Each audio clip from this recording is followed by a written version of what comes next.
If you're an African, listen closely.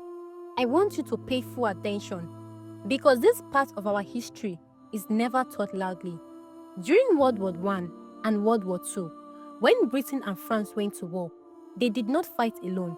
They turned to their colonies. They turned to Africa.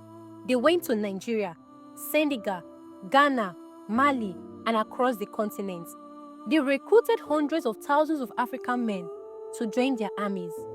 These African soldiers fought in some of the hardest battlefields in Burma, in Italy, in North Africa, and beyond. They fought with courage, they fought with strength, they fought with loyalty. But do you know what they were called? They were called the expendables. An expendable means use them, spend them, lose them, it does not matter. So the colonizers, if an African soldier died, it was not counted as a loss. Their lives were considered replaceable, disposable. They pushed them to the front line, not because they were the strongest, but because their deaths were considered acceptable. And when the war ended in 1945, everything became clear. European soldiers were paid, they were honored, they were given pension, land and national respect. But the African soldiers who stood on the same battlefields, who faced the same bullets, who risked their lives just the same, they were given nothing. Yes, nothing.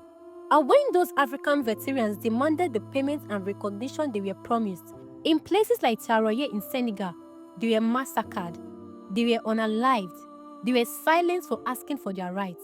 They fought and lost their lives, not for Africans' dreams, but for the ambition of Europe. And after the war, when decisions were being made about borders, about world power, about global leadership, Africa was not allowed to take part.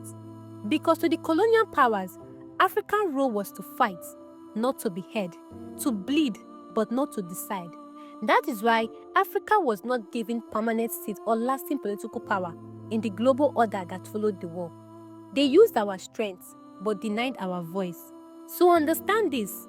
This history is not to bring anger, but awareness. This is to remind us that no one will value Africa more than Africans themselves.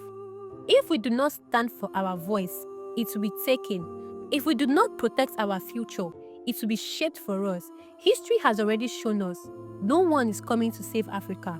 Africa must learn. Africa must rise. Africa must move with awareness, unity, and purpose. God bless Africa.